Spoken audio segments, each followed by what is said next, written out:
All right, we're going to dive into a pretty fascinating thought experiment today. It's an idea that really challenges some of our most basic assumptions about the cosmos. It's a bold new way of looking at cosmology that kind of asks us to rethink everything we thought we knew about the beginning of, well, of everything. So let's just get right into it. So here is the central question, and it's a huge one.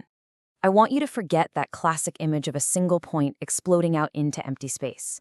Instead, try to imagine the universe as this field of pure buzzing potential.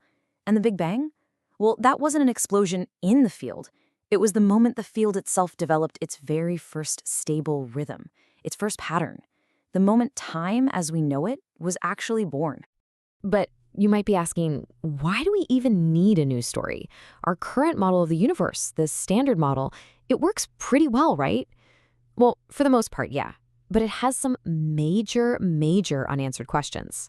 And these aren't just little details. We're talking about fundamental cracks in the very foundation of our understanding of reality.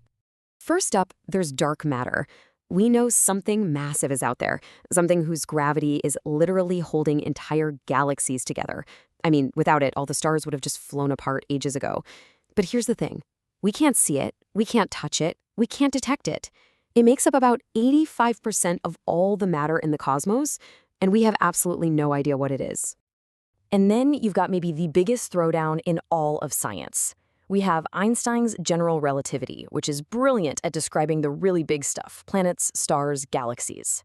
And then we have quantum mechanics, which perfectly describes the super tiny, weird world of atoms and particles. The problem? They are completely incompatible. You try to use them together, say, to figure out what's going on inside a black hole, and the math just completely breaks down. It gives you nonsense. And maybe the most existential puzzle of all, why are we even here? I mean, really, physics tells us that the Big Bang should have created equal amounts of matter and its spooky twin, antimatter. And whenever matter and antimatter touch, they annihilate each other, leaving behind nothing but a flash of light. So logically, our universe should just be an empty, boring bath of radiation. But it's not. We're here. Why? To even begin to tackle these massive puzzles, this new idea proposes a pretty radical shift in how we look at things. It suggests the problem isn't our understanding of matter or energy. The problem might be our understanding of time itself. What if time isn't what we've always thought it was? So here's the core of the idea. We usually think of time as a container, right? Like a cosmic river that just carries everything along for the ride. But this recursive view suggests something totally different. It says time isn't a container. It's an active participant. It's part of the very fabric of reality, co-creating the universe with every single moment. So what does recursive time even mean? The source calls it the stabilized echo of modulation. Okay, I know, that's a mouthful. So think of it like this. Instead of a river flowing in one direction, imagine a ripple in a pond. But this ripple doesn't just fade away. It creates an echo of itself. And that echo reinforces the original ripple, which then creates an even stronger echo. That process of a pattern building on itself over and over, that is time. It's reality building itself, layer upon recursive layer. So if cosmic history isn't just a straight timeline, what is it? Well, this framework introduces a new kind of map, called the harmonic depths. And this isn't a measure of linear time, but a measure of recursive complexity. It's a way to chart how the universe builds itself up, from simple quantum jitters all the way to sprawling galaxies. Let's just walk through these steps real quick. You start at harmonic depth 0. This is the pre-bang stage, just pure potential. Then at HT1, the first stable patterns emerge and lock in. We call this the inflation era. Then at HT2, those patterns start to echo, stabilizing into the elementary particles that make up you and me. And finally, at HT3, those particles get organized into the huge structures we see today: atoms, stars, galaxies. It's a story of ever-deepening complexity. Okay, so now that we have this completely new framework, how does it actually help with those big puzzles from the beginning? Let's circle back and see how this recursive idea paints a completely new picture of the cosmos. This is where it gets really interesting. First up, let's go back to the mystery of dark matter. You know, we've been searching for some new kind of particle for decades now, and we've found exactly nothing. So maybe we're just looking for the wrong thing entirely. This framework offers a really elegant alternative. What if dark matter isn't a thing at all? What if it's a structural property of the universe itself, a kind of recursive scaffold?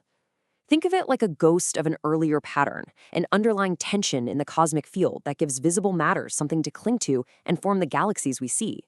It's not missing matter, it's part of the cosmic architecture.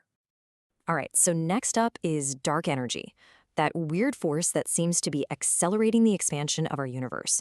What could that possibly be in this new model? Well, according to this framework, dark energy is basically the universe's engine of creativity. It's the continuing breath of that cosmic field.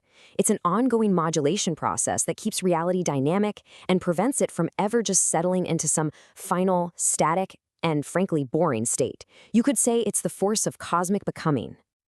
And now for the big one, the heavyweight championship. How does this recursive view solve that fundamental conflict between our two greatest theories of physics? The answer is actually beautiful in its simplicity. They're not in conflict. They're just describing reality from different zoom levels or different harmonic depths. General relativity is describing the stable, predictable patterns we see at the shallower depths of reality, the world of gravity and spacetime. But quantum mechanics? That describes the truly bizarre, probabilistic reality that exists at the deepest, most fundamental levels. They aren't two competing theories. They're two different views of the same single recursive reality. Now take a look at this tiny number. It might not look like much, but it represents the slight imbalance between matter and antimatter in the early universe. For every single billion particle-antiparticle pairs that were created in the Big Bang, there was roughly one extra particle of matter left over. And that 1 in a billion leftover, that's everything. It's you, it's me, it's the stars, it's the entire visible universe. But here's the crucial part. In this recursive model, this wasn't some lucky accident. It had to happen this way. Perfect symmetry in a recursive universe is a dead end. If matter and antimatter had been perfectly balanced, they would have all annihilated each other into a static sea of light, and recursion would have just stopped. That tiny imperfection wasn't a mistake. It was the necessary spark, the asymmetry that the universe needed to begin its incredible journey of becoming. So, when we put all of this together, what kind of universe are we left with? It's a whole new vision of the cosmos. It's not some dead machine made of billiard balls bouncing around. It's more like a living, developing system, a system that even has a form of memory. So let's just summarize the key takeaways here. The universe isn't a collection of separate objects, but one single, unified, recursive field. Time isn't just a container for events to happen in, it's an active participant in creating them. Those cosmic mysteries, like dark matter, they aren't problems to be solved, they're necessary features of the system. And maybe most profoundly, the universe remembers by selectively stabilizing and building on the patterns that work, the ones that allow for even deeper recursion and greater complexity.